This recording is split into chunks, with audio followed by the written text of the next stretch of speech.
ఈశాన్వి పుట్టి almost 8 months అవుతుంది. మొన్ననే డెలివరీ అయినట్టు అనిపిస్తుంది నాకు. అండ్ 7th మంత్లో అయితే ఈ షెఫ్ థీమ్ మేము ఫోటోషూట్ చేసాం ఈశాన్వికి. So 7th month birthday celebration లాగా మేము ఫ్యామిలీ డిన్నర్ డేట్కి వెళ్ళామన్నమాట. అండ్ ఇక్కడైతే మంచిగా డైట్ అంతా పక్కన పెట్టేసి ఫుల్గా తినేసాము. బయట తినేదే ఎప్పుడో అప్పుడు కాబట్టి వెళ్ళినప్పుడే నేను మంచిగా తింటాను అనమాట. అండ్ అన్ని వెరైటీస్ ట్రై చేస్తూ ఉంటా. ఇక్కడ స్నాక్స్ అన్ని కూడా కంప్లీట్ చేసేసుకొని మెయిన్ కోర్స్ అంటే స్టార్టర్స్లోకి వచ్చామన్నమాట.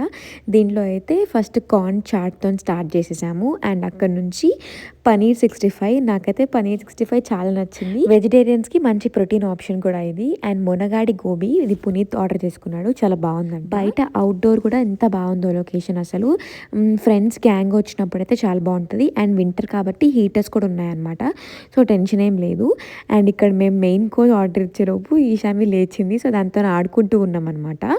అండ్ పునీత్ వచ్చేసి ఎక్కువగా రోటీస్ కర్రీస్ లైక్ చేసే పర్సన్ అనమాట. ఈరోజు అయితే chilli garlic non with Afghani paneer curry తీసుకున్నాము. పనీర్ కర్రీ అసలు డిఫరెంట్ టేస్ట్ అనిపించింది, డిఫరెంట్ ఫ్లేవర్, చాలా బాగుండింది. అండ్ నేనైతే స్ట్రీట్ స్టైల్ ఫ్రైడ్ రైస్ తీసుకున్నా. చలికాలంలో నాకు ఇట్లా స్పైసీగా వేడి తినడం ఎంత నచ్చుతుందో. Also we ordered veg keema biryani, అంటే ఇది సోయాతో చేస్తారు కదా, చాలా బాగుండింది ఇది కూడా taste.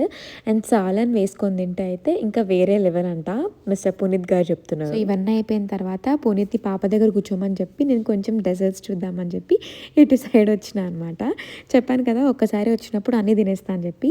So apricot full tempting అనిపించింది, అది తీసుకున్నా. అండ్ దాంతోపాటు Biscoff cheese cake, chocolate brownie cake and dry fruit rabdi అని చెప్పి డిఫరెంట్ ఐటమ్స్ ఉన్నాయి.